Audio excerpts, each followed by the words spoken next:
The Tempest in a Burning, World Ecocritical, Shakespeare and the Staging of Climate, Tragedy in 2026 and Beyond, Prologue. The Isle is full of noises. Shakespeare in the Anthropocene.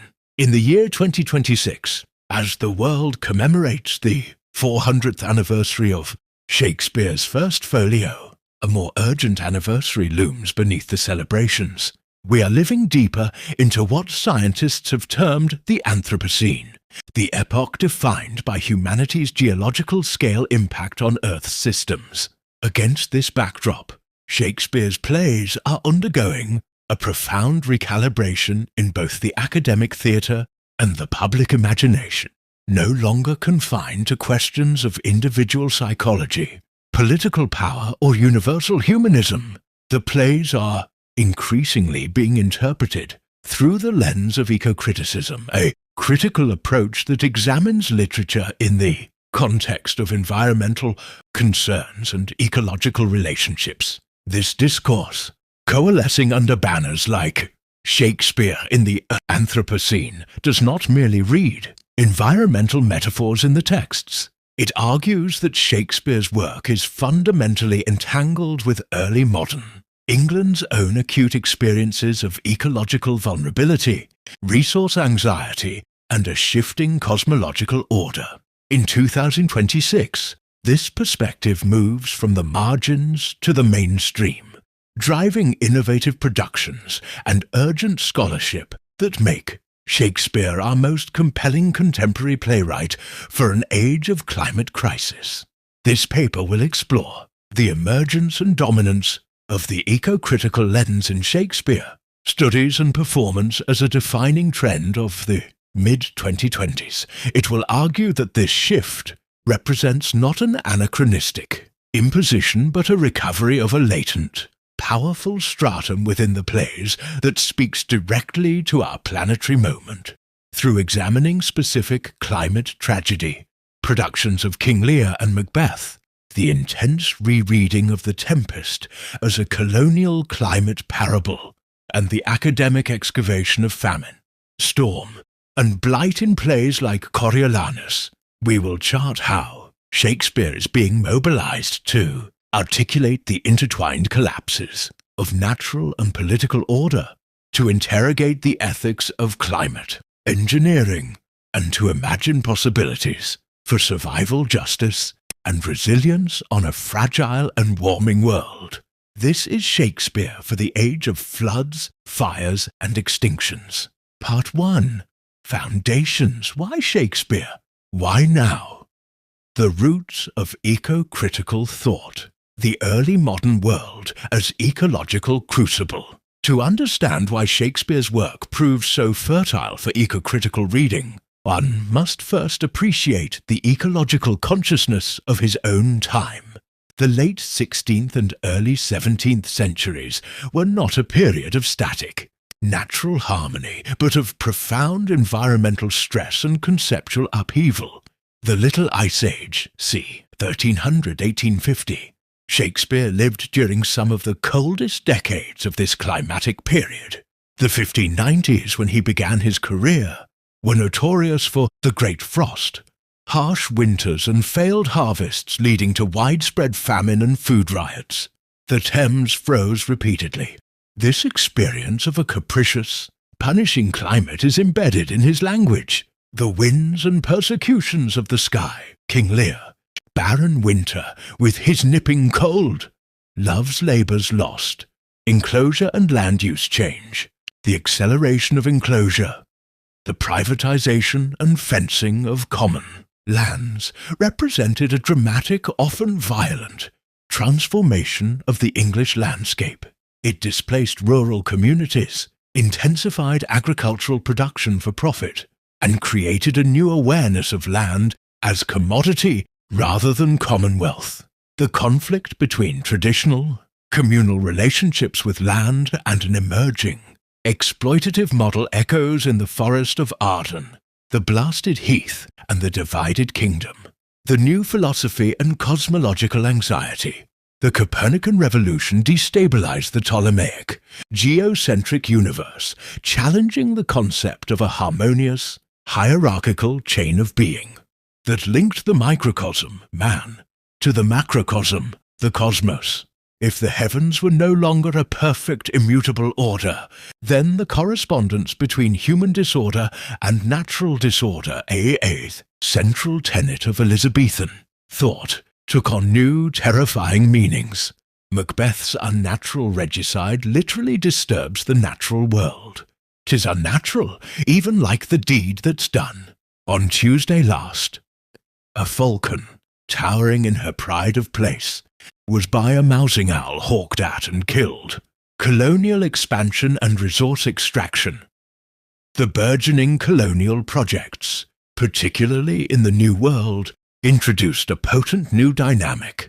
The distant, virgin land as a site of both fantastical possibility and ruthless extraction. Travel narratives described lands of boundless plenty, but also of terrifying wilderness. This double vision directly fuels the imagination of the Tempest. 1.2. The rise of ecocriticism and green Shakespeare. Ecocriticism emerged as a formal literary discipline in the 1980s, with pioneering work by scholars like Jonathan Bate, whose seminal book, The Song of the Earth, 2000, included a powerful chapter on Shakespeare.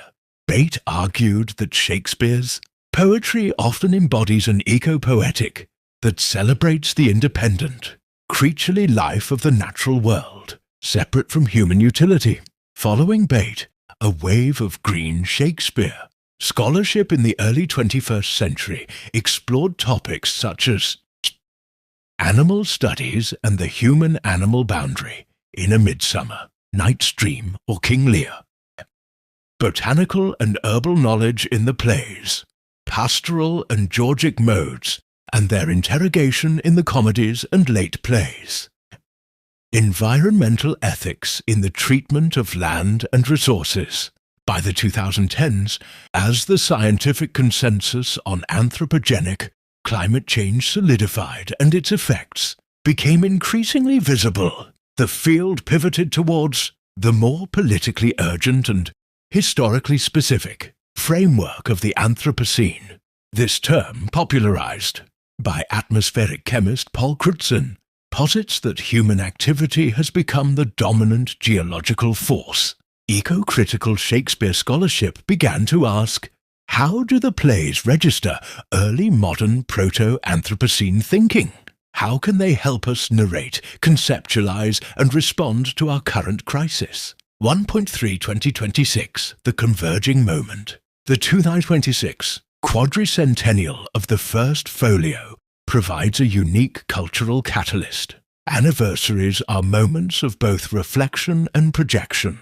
As institutions planned commemorations, the context was inescapable.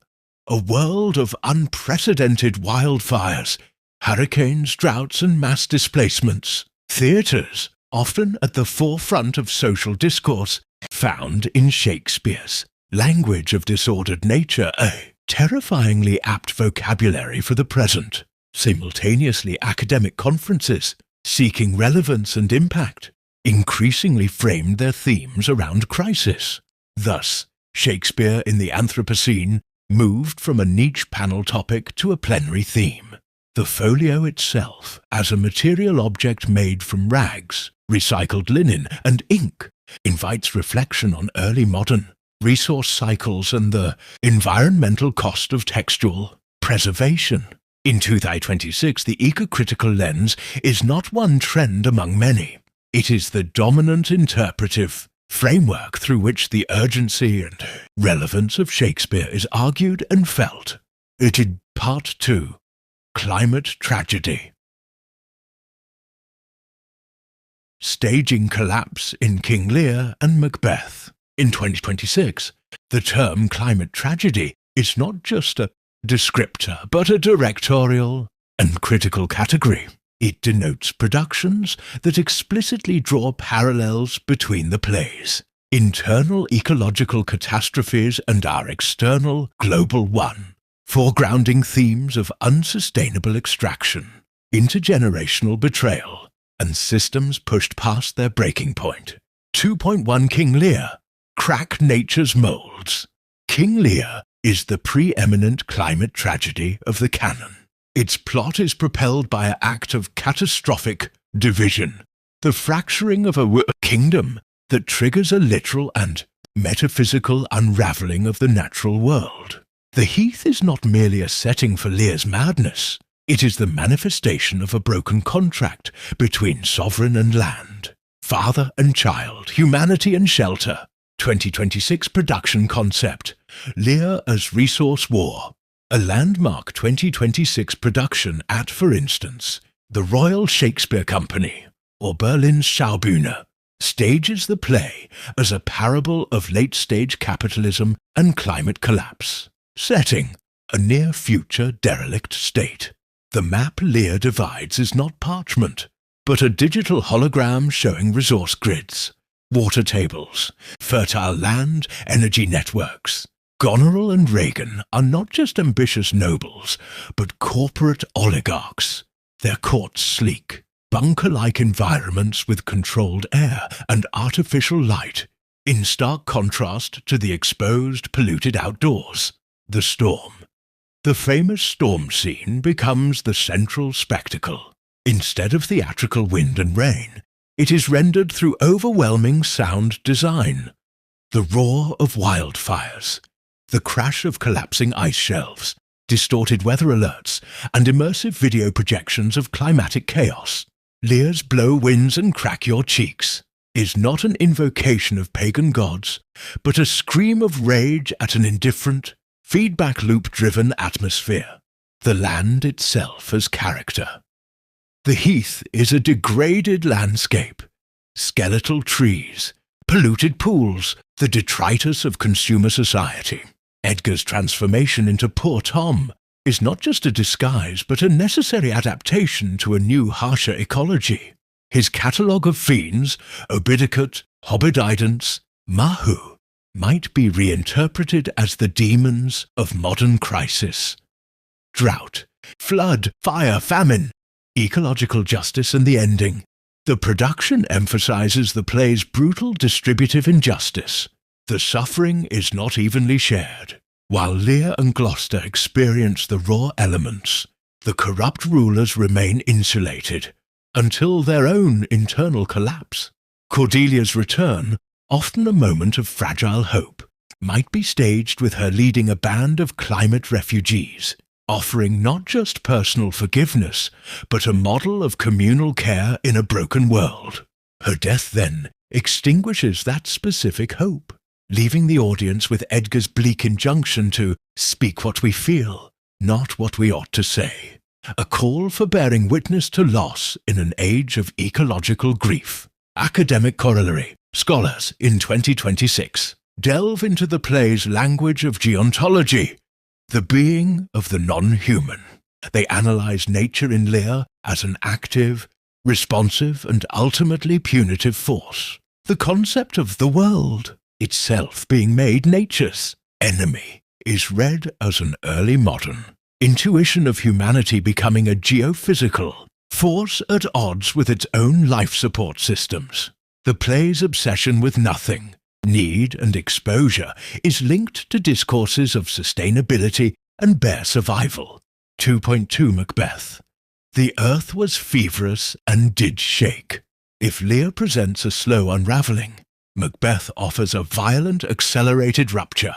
The murder of Duncan is an unnatural act that shatters the perceived symbiotic link between legitimate sovereignty and the health of the land. Scotland itself becomes sick, its ecosystems corrupted by the moral poison of tyranny. 2026 production concept, Macbeth in a toxic biosphere. A visionary director reimagines Dunsinane not as a stone castle, but as a secure compound in a blighted, post-industrial landscape. The healthy Scotland of King Duncan is already shown as fragile, perhaps reliant on dwindling resources. Macbeth's ascent is a coup by a military-industrial complex. The Weird Sisters as ecosystemic oracles. They are not supernatural hags, but perhaps manifestations of a disturbed natural world. Refugees from clear-cut forests, oracles speaking from the radioactive peat bogs, or even a hallucinatory chorus induced by polluted air and water. Their prophecies are not fate, but warnings of systemic feedback. Burnham Wood to High Dunsinane Hill could literalize as deforestation and subsequent mudslides threatening the fortress, the sick land. Ross's report to Macduff is a centerpiece. Your castle is surprised. Your wife and babes savagely slaughtered. Macduff's response, all my pretty ones, is followed by Ross's seemingly non-sequitur description of Scotland. Alas, poor country, almost afraid to know itself. It cannot be called our mother, but our grave.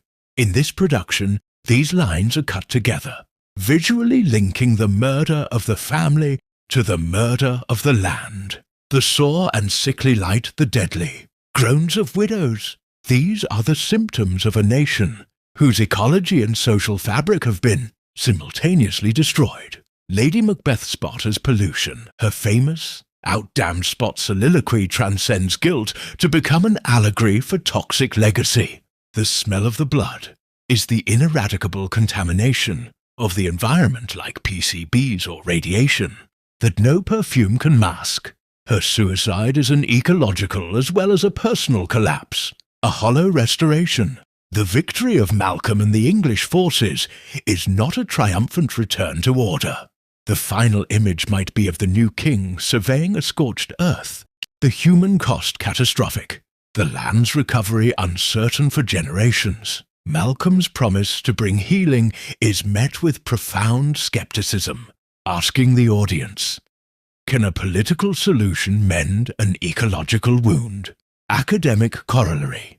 Research focuses on the play's microbiopolitics, the repeated imagery of sickly fluids, infected blood, and the insane root speaks to early modern anxieties about bodily and environmental permeability. Scholars connect this to contemporary fears of pandemics exacerbated by habitat, loss and chemical contamination.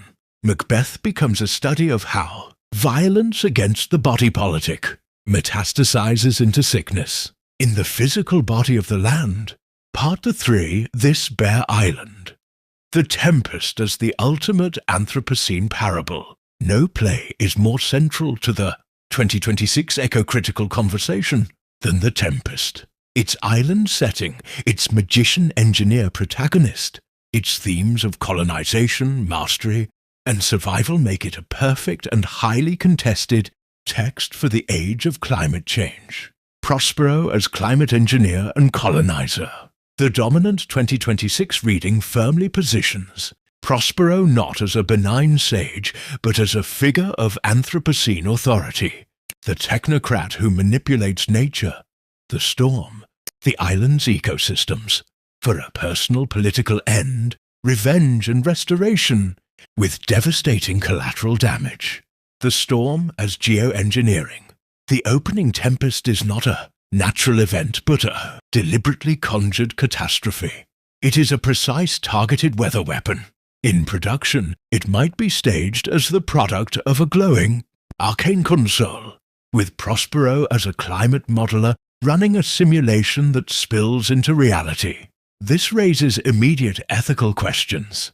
Who has the right to control natural forces? What are the unintended consequences for the shipwrecked?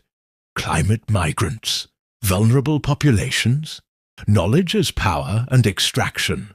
Prospero's magic is his science. His books are his technology. His control over aerial, elemental forces and Caliban, the indigenous, embodied land, represents a fantasy of total environmental management. Productions emphasize the labor extracted. Ariel's longing for freedom is the cry of a natural system strained to its limits. Caliban's famous speech, "The Isle is full of noise," is a poignant articulation of an alternative, relational way of knowing the land that Prospero's instrumental logic cannot comprehend. Caliban and climate justice. Caliban is no longer a mere monster or noble savage. He is the colonized subject, the displaced native whose knowledge of the island's fresh springs and resources was first exploited when thou camest. First thou strokest me and made much of me. Then I loved thee, and then enslaved. His claim, "This island's mine," by Sycorax my mother, is a powerful argument for indigenous sovereignty and ecological heritage. In 2026 productions, Caliban's final fate is crucial. Does he get his island back, or is he left once more to serve new masters? His trajectory is a direct allegory for the struggles of frontline communities facing sea level rise and resource theft. 3.2. The island as microcosm of a fragile planet. The island is not a lush tropical paradise, but a bare, uninhabitable place for the Neapolitan courtiers. It is a limited system with constrained resources, sustainability and care. Gonzalo's utopian speech, "I'th commonwealth I would by contraries execute all things," is read as a blueprint for a sustainable post-growth society. Its comedy is tempered by its genuine idealism in the face of colonial greed embodied by Antonio and Sebastian. The contrast highlights two paths: collaborative survival versus exploitative extraction. Ariel's ecology. Ariel represents the island's animating spirit, its winds, its fires, its waters. Prospero's promise to free Ariel is a pact to eventually relinquish control, to let nature be autonomous again. The play's ending hinges on this promise. Does Prospero keep it? A 2026 production might leave this ambiguous, showing Ariel still bound, or showing the island beginning, to heal only after Prospero breaks his staff and drowns his book. A symbolic abandonment of the techno-dominion that caused the crisis. Staging the Tempest in 2026, two visions. Vision 1. The drowned world. The island is a scrubby atoll, littered with plastic debris, the sound of waves ever present. The sea is both threat and lifeblood. Prospero's cell is a makeshift shelter from solar panels and salvaged ship parts. The mask of Ceres is a pathetic flickering hologram, a memory of agricultural abundance now lost. The emphasis is on adaptation, scarcity, and the haunting beauty of a world in flux. Vision 2. The laboratory. The island is a contained biosphere, a giant terrarium, or a failed climate research station. Prospero is the lead scientist gone rogue. Caliban tends to the hydroponic gardens that sustain them. The Tempest is a failed atmospheric experiment.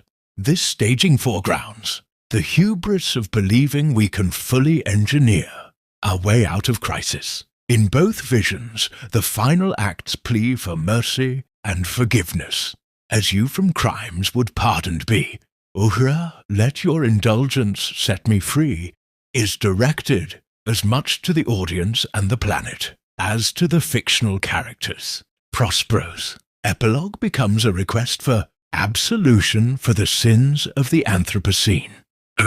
Part 4. The Volsces have much corn. Academic focus on famine, storm, and blight. Beyond the major tragedies and the Tempest, the ecocritical lens in 2026 illuminates a broader constellation of plays, with academic scholarship leading the way in uncovering their environmental dimensions. 4.1 Coriolanus and the Politics of Famine. Coriolanus is a play about grain. Its central conflict erupts from a food shortage in Rome and the plebeians' demand for corn at their own price. Caius Marcius's contempt for the hungry mob. They said they were hungry. Side forth Proverbs reveals a brutal biopolitics. Who gets to eat and who decides? 2026 scholarship positions. Coriolanus as a foundational text for understanding climate-driven migration and resource nationalism. The Volsces have much corn. Food security becomes a weapon of war. Coriolanus's identity is tied to the austere, martial ecology of the battlefield. In contrast to the vulnerable, metabolic needs of the urban body politic, the play is analysed as a case study in how elites weaponize scarcity and how the breakdown of the social contract begins with the failure of the food system. In an era of predicted breadbasket failures and supply chain collapse, Coriolanus feels terrifyingly immediate. 4.2 storm imagery across the canon. The storm is Shakespeare's premier symbol of cosmic and social disorder. 2026 scholarship systematizes this imagery, tracing its evolution and function. The functional storm. In the Comedy of Errors or Twelfth Night, storms are plot devices for shipwreck and separation, but they also test resilience and enable new beginnings. The moral political storm. In Julius Caesar, I have seen tempests when the scolding winds have rived the knotty oaks. The storm reflects the impending violation of the political order. The psychological ecological storm. In Lear and Othello, if after every tempest come such calms, the external weather mirrors and amplifies internal chaos, blurring the line between self and world. The engineered storm. In the Tempest as discussed, it is a tool. Scholars now link this taxonomy to contemporary climate discourse. Are we experiencing natural disasters? Or are they anthropogenic, engineered consequences of our actions? Are they moral reckonings? How do communities like those in the comedies rebuild after catastrophe? 4.3 Blighted landscapes and infertility. The motif of sterile or poisoned land runs deep. Richard III and the cursed earth. Richard's tyranny is framed as a blight. Queen Margaret's curses are like seeds of poison. The final victory of Richmond promises a return to fertility, a smooth-faced peace with smiling plenty. Hamlet and the unweeded garden. 'Tis an unweeded garden that grows to seed. Things rank and gross in nature possess it merely. Denmark is ecologically and morally corrupted. The image is of mismanagement, neglect, and the takeover by invasive rank species, a potent metaphor for political corruption and ecological degradation. Macbeth and the sterile sceptre. Macbeth's barren sceptre signifies a legacy that will not propagate, linking his political crime to a kind of ecological sterility. The witch's potion, with its root of hemlock digdi, the dark, is a perverse form of anti-fertility magic. These blighted landscapes are read in 2026 as early modern diagnoses of solastalgia, the distress caused by environmental change to one's home environment. They express a profound grief for a lost ecological order. Part 5. The Theatre of the Anthropocene, Production Practices and Ethical Staging. The ecocritical turn is not just about interpretation, but about material practice. In 2026, how a Shakespeare production is made is as important as what it says. 5.1 Sustainable Scenography. Leading theatres adopt radical sustainability mandates. Circular design. Sets are built from 100% recycled or reusable materials. The heath in Lear is made from shredded documents of climate, treaties or reclaimed plastic. Costumes are repurposed from previous shows or made from biodegradable fabrics. Low-energy spectacle.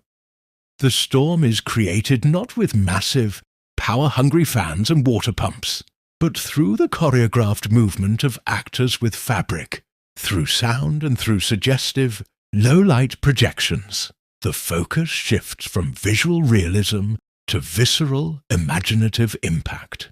Local Shakespeare. Productions minimize flying in star actors or shipping sets. They use local materials, local crews, and engage with local environmental issues, making the global crisis specific and immediate. 5.2 Embodied ecology and actor training. Actors are asked to develop a different relationship to the environment of the stage. Elemental work. Training incorporates Buto, physical theatre, and mindfulness techniques to connect performers to imagined states of heat, cold, hunger, and storm. More than human. Performance playing Ariel, or a spirit involves embodying non-human agencies, the movement of water, the growth of a vine, the flicker of flame. Caliban is played with a deep physical connection to the ground. Chorus as ecosystem. The community of players is conceived as an interdependent system, much like an ecosystem.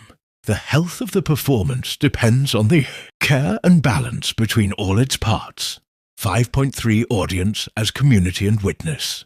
The fourth wall is broken not for whimsy, but for confrontation. In post-show dialogues, every performance is followed or preceded by talks with climate scientists, activists and philosophers. Radical hospitality. Theatres become cooling centres in heat waves, or collection points for relief efforts after climate disasters.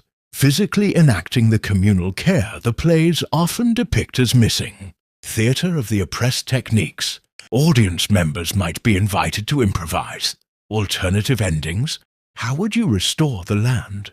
How would you negotiate with Caliban? In this model, the theatre is no longer a place of escape, but a public forum for ecological grief, rage, and rehearsal. It is a space to practice on a human scale the kinds of difficult conversations and collective actions the crisis demands. Epilogue. Which is the justice? Which is the thief? Shakespeare and the future of feeling. As we look beyond 2026, the ecocritical engagement with Shakespeare shows no sign of abating.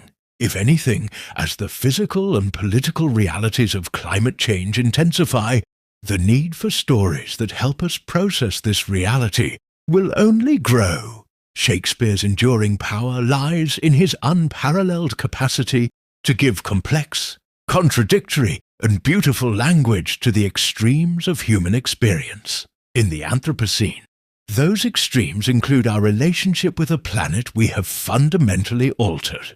The trends of 2026 suggest that Shakespeare will continue to be a crucial tool for 1. Diagnosis, helping us name and understand the intertwined crises of politics, psychology, and ecology. 2. Ethical reckoning, forcing questions of justice, responsibility, and forgiveness on a planetary scale. 3. Imaginative resilience, offering, in his comedies and romances, glimpses of reconciliation, renewal, and adaptive community, not as facile happy endings, but as hard-won possibilities. 4. Cultural memory preserving, in his language of loss and blight, a record of ecological grief, ensuring we do not forget what is being lost. The first Folio saved Shakespeare's plays from oblivion. In 2026 and after, the ecocritical turn argues that these same plays might in some small way help save us from the oblivion of ecological amnesia and despair. They remind us that the great globe itself is all we have, and that its fate has always been and will always be inextricably bound up with our own. The question posed in Timon of Athens, who dares, in purity of manhood stand upright, is reframed for our century. Who dares to stand upright, in full awareness of the crisis, and work towards a viable future? The stage, with Shakespeare as its guide, becomes a vital space to dare that stand. The aisle is full of noises indeed, the sounds of collapse. Yes, but also, perhaps, if we listen closely with the ears of 2026, the sounds of a desperate, determined, and ongoing rehearsal for survival.